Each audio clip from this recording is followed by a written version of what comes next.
بسم اللہ الرحمن الرحیم. آذان اور ساتھی اشارہ کر رہے کہ انتظار کریں. بسم اللہ الرحمن الرحیم.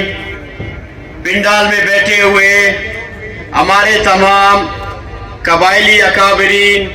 ہمارے پارٹی کے مرکزی نائب صدر حافظ رؤوف صاحب، ہمارے بلوچستان اور سندھ کے امیر فیصل ندیم صاحب، ہمارے بیٹھے ہوئے نواب ظفر اللہ خان شاہوانی صاحب، سردار اسد شاہوانی صاحب، میر نظام کرد صاحب، ہمارے پرانے ساتھی ملک ولی وردک صاحب، ہمارے جو ہے رہنما ملک فہیم شاہوانی صاحب، اور جتنے بھی یہاں پنڈال میں کافی لوگ بیٹھے ہوئے، ہمارے سبی کے دوست آئے ہوئے، میرے تمام ڈسٹرکٹ کے جو ممبران ہیں وہ سارے آئے ہوئے، میں سب کو اس جلسے میں خوش آمدید کہتا ہوں. اور جیسے کہ پتہ ہے آج ہم نے عزم نو کانفرنس کا انعقاد کیا ہے، جس کا مقصد اس وقت اس صوبے کو درپیش مسائل ہیں ان کے حوالے سے ہے. آپ کو پتہ ہے اس خطے نے، آپ اسلام کی تاریخ لے لیں، آپ پاکستان کی تاریخ لے لیں، آپ مسلمانوں کی تاریخ لے لیں، تو اس سرزمین نے ہمیشہ جو ہے اس کے لیے قربانیاں دی ہیں. تو جب پاکستان بنا بھی آپ کے سامنے ہمارے خان آف کلات نے قائد اعظم محمد علی جناح کو جو ہے سونے میں تول کر اور اسی صرف ایک کلمے لا الہ الا اللہ محمد رسول اللہ کی بنیاد پر باقاعدہ ان کی حمایت کی اور باقاعدہ پاکستان کا حصہ بنے. بہت سارے لوگوں نے جنہوں نے اپنی عصمتیں لٹائیں، بہت سارے لوگوں نے اپنے وہاں پر جائیداد وغیرہ چھوڑ کے، اپنا سب کچھ گھر بار چھوڑ کے پاکستان آئے. بہت سارے لوگوں نے اپنی بہت ساری قربانیاں دی، لیکن افسوس اتنی قربانیوں کے باوجود آج پاکستان ان قوتوں کے ہاتھ میں ہے کہ آج پاکستان کا جو حال انہوں نے کیا ہوا ہے، خصوصاً ہمارے یہاں میں ویلکم کرتا ہوں ٹکری حمید بموزی صاحب، چیئرمین انجمن تاجران بلوچستان ہیں، ان کے ساتھ ڈپٹی جنرل سیکرٹری محمد اکرم محمد شہید صاحب ہیں، جوائنٹ سیکرٹری سعید احمد صاحب تکزی، دیگر ساتھیوں کے ہمراہ ان کو میں پنڈال میں خوش آمدید کہتا ہوں. تو جن لوگوں کے ہاتھ میں دیا گیا ہے، یقین کریں مجھے بڑی تکلیف ہوتی ہے جب میرا ایک بچہ پنجگور کے بارڈر سے ایک 5-10 ہزار روپے کے لیے ایک پیٹرول بم میں بیٹھ کر کوئٹہ تک مختلف چوکیوں پر پیسے دے دے دے دے کر ذلیل ہو کر آدھی رات کو اپنی زندگی کے ساتھ کھیل رہے صرف 5 اور 10 ہزار کے لیے. جس طرح بلوچستان کے لوگوں پر روزگار کے دروازے بند کیے جا رہے ہیں، جس طرح بلوچستان کے لوگوں کے ساتھ ظلم ہو رہا ہے، میں سمجھتا ہوں کہ یہ سراسر ناانصافی ہے.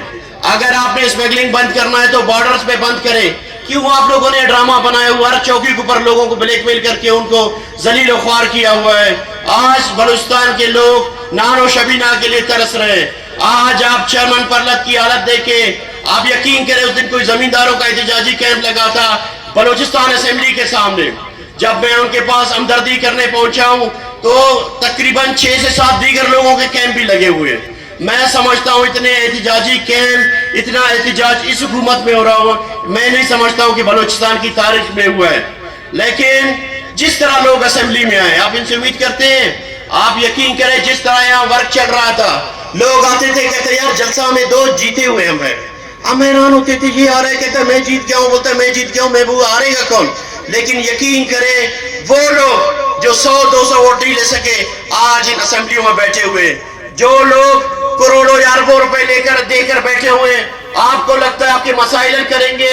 آپ ایسے کافی کوئٹہ کے امیدوار میں آپ کو بتاتا ہوں جو بالکل میدان میں نظر بھی نہیں آتے. جب سے الیکشن وہ جیتے اس کے بعد نواب کے درمیان ہے، نواب کی جواب دے. تو میں سمجھتا ہوں آپ لوگوں نے اٹھنا ہوگا اپنے حقوق کے لیے، اپنے رائٹس کے لیے. میں اپنے کوئٹہ کے غیور عوام کو بولتا ہوں، کوئٹہ تاریخ کے حوالے سے آج تک یہ دلیر لوگوں کا، یہ شیروں کا شہر ہے. تو انشاءاللہ ہم نے اٹھنا ہوگا، ان کے گریبانوں کو پکڑنا ہوگا جنہوں نے ہمارے جو بنیادی حق ہے ان کو چوری کیا. اور اس کے علاوہ جس طرح کے ابھی جو ہمارے بجلی کی حالت لے لیں، 24 گھنٹے میں زمینداروں کو صرف 2 گھنٹے بجلی دی جا رہی ہے. مطلب آپ کا کوئی بھی طبقہ ایسا نہیں جو اس حکومت یا اس دور میں خوش ہو؟ زمینداروں کا حالت آپ کے سامنے ہے، لوگوں کے روزگار کا حالت آپ کے سامنے ہے۔ میں اس دن گزر رہا تھا سریاب روڈ سے، تو یقین کریں یہ سریاب روڈ کے سینٹر میں درخت اور چمن لگا ہے، یقین کریں لوگ اس میں بیٹھ کر پکنک کر رہے تھے۔ میں نے کہا یار ہمارے لوگوں کا اب پسماندگی دیکھیں، مین ہائی وے کے درمیان آ کر لوگ بیٹھے ہیں، اپنے جان کا خطرہ آپ نے اس کے لیے، تو صرف کہ ہمارے لوگوں کا قصور نہیں ہے، ہمارے لوگوں کو پسماندہ رکھا گیا ہے۔ آج آپ چلے جائیں کراچی میں آپ کو پارکس ملیں گے، آج آپ لاہور میں چلے جاؤ آپ کو پارکس ملیں گے، آج آپ کہیں بھی چلے جاؤ، کیا ہمارے لوگوں کا پارکس کا حق نہیں ہے؟ کیا ہمارے لوگوں کا جو ہیلتھ کا فرسودہ نظام جو چل رہا ہے، ہمارا جو ہیلتھ کا بجٹ ہے مور دین 40 ارب روپے ہے،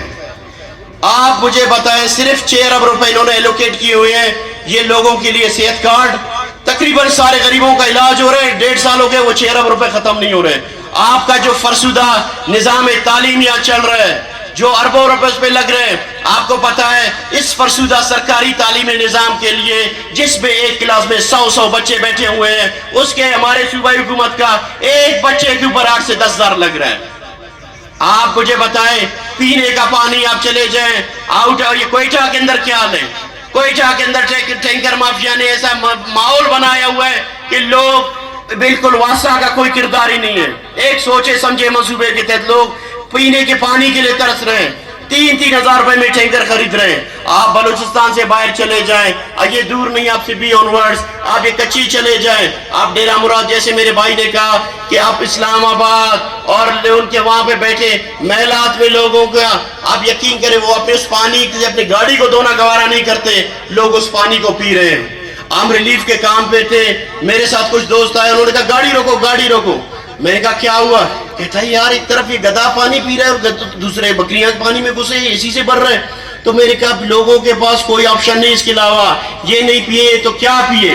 تو اسی طرح یقین کریں اپنے صوبے کی حالت میں دیکھتا ہوں تو مجھے بڑی تکلیف ہوتی ہے، ہم بدلنا چاہتے ہیں، ہم اس نظام سے لڑنا چاہتے ہیں، لیکن اب بھی پاکستان مرکزی مسلم لیگ اس وقت پاکستان کی سب سے بڑی جماعت تھی اور ہمارے 547 امیدوار کسی بھی پارٹی کے امیدوار الیکشن میں حصہ نہیں لیا، لیکن ایک سوچے سمجھے منصوبے کے تحت ہمیں دیوار سے لگا کر ہمارے ایک بھی امیدوار کو آنے نہیں دیا گیا۔ ہمارے ان وارڈز پہ ہمارے مرکزی رہنما جہاں ہمارے ہزاروں ورکرز ہیں، ووٹرز نہیں ہزاروں ورکرز ہیں، وہاں بھی ہمارے سامنے دیوار بن کے کھڑے رہے۔ تو انشاءاللہ اللہ سے امید ہے، میں سمجھتا ہوں نظام بدلے گا، انشاءاللہ ہم سے بدلے گا، کیونکہ ہم نے پارٹی میں طے کیا ہوا ہے کہ ہم نے انشاءاللہ انبیاء اور صحابہ کی سیاست کرنی ہے، ہم نے ایک بے داغ سیاست کرنا ہے۔ ہم آزمائے ہوئے نہیں ہیں، اے بلوچستان کے غیور عوام آپ نے ہمیں آزمایا ہوا ہے۔ آپ وہ سیلاب کے دن یاد کرو جب آپ کے الیکٹڈ ایم پی ایز، جب آپ کے منسٹرز آپ کو چھوڑ کر جا کر اپنے کوئٹہ اور اسلام آباد اور کراچی کے محلات میں چھپ گئے، تب وہی حافظ رؤف تھا جو گندا ہوا میں 4 فٹ پانی کے اندر گھسا ہوا لوگوں کی مدد کر رہا تھا۔ جب آپ کے حکومت آپ کی سرکاری مشینری نے جواب دے دیا، تب میرے پارٹی کے انہی غیور جوانوں نے اس گرمی میں گھر گھر جا کر آپ یقین کریں ریلیف کا کام کیا، لوگوں کے گھر گئے، ان کو کھانا دیا، ان کو صاف پینے کا پانی دیا، ان کے لیے میڈیکل کیمپس لگائے، اور ابھی تک ان لوگوں کے ان مظلوم اور ان غریب لوگوں کے لیے گھر بنا رہے ہیں جن کے گھر اس چیز میں بہ گئے تھے۔ آپ کوئٹہ میں دیکھ لیں، جب بھی ہمارے جتنے بھی پروجیکٹس آپ دیکھ لیں، ابھی ہماری عید کی قربانی آ رہی ہے، اب ایک عزم کرتے ہیں کہ کسی غریب کا بچہ، کسی مظلوم کا بچہ بغیر گوشت کے عید نہیں بنائے گا، اور الحمدللہ آپ بھائیوں کے تعاون سے ہم ایک ایک گھر جا کر ہم گوشت پہنچاتے ہیں۔ تو ہمارے ایسے بہت سارے ہمارے اتنے پروجیکٹ جن میں ہم نے غریبوں کے لیے کیش ان کی مدد کرتے ہیں، ہمارے اتنے سارے پروجیکٹس جن میں ہم ان کے لیے راشن کلائی کڑھائی اور بہت سارے معاملات کو اپنے پیروں پر کھڑے ہو سکے، ہمارا یقین کریں اس کے علاوہ بھی بہت سارے ہمارے ایسے پروجیکٹس ہیں۔ میں نام لینا شروع کروں تو میرے خیال میں رات ختم ہو جائے گی، لیکن انشاءاللہ ہمارا کام ختم نہیں ہوگا۔ ہم الیکشن ختم ہو گیا، ہم صبح اٹھے تو پھر نئے جذبے اور ولولے کے ساتھ کہ ابھی ہم نے دوبارہ اپنا کام کرنا ہے۔ ہمارا مقصد اسمبلی میں بیٹھنا نہیں، ہم نے خدمت کا جذبہ کیا ہے، ہم خدمت کے لیے بنے ہیں۔ ہمارے قائد حافظ سعید صاحب جو ان کے جتنے بھی یہاں بیٹھے ہوئے جانثار ہیں ان کے وارث ہیں، میں بھی ان کا وارث ہوں. انہوں نے ہمیں تربیت دی ہے کہ آپ نے ایک مسلمان ہوتے ہوئے آپ نے اپنے مسلمان بھائی کی مدد کرنی ہے، چاہے پاکستان میں بیٹھا ہوا ایک مسلمان ہو، چاہے کشمیر میں ایک مظلوم مسلمان ہو، یا فلسطین کا وہ مظلوم مسلمان ہو، ہم سب کا ساتھ دیں گے. ہم یہ غیرت مندوں کی پارٹی ہے، یہ دلوروں کی پارٹی ہے، یہ کافی شہیدوں کی پارٹی ہے. انشاءاللہ ہم اپنے موقف سے پیچھے نہیں ہٹیں گے اور انشاءاللہ کسی بھی قربانی سے دریغ نہیں کریں گے، اور انشاءاللہ اپنے بھائیوں کے لیے ہمارا خدمت جاری ساری تھا اور انشاءاللہ رہیں گے. باقی یہ جو بیٹھا ہوا نظام ہے، یہ جو اسمبلی میں لوگ کروڑوں اربوں دے کر بیٹھنے والے، مجھے نہیں لگتا نہ یہ کسی کے جواب دہ ہے، نہ یہ آپ کے لیے کچھ کریں گے. آپ نے اٹھنا ہوگا، آواز بدنا ہوگا. جب تک آپ خود نہیں اٹھو گے میں نہیں سمجھتا کہ آپ کے لیے کچھ ہو. بڑی مہربانی، جزاک اللہ.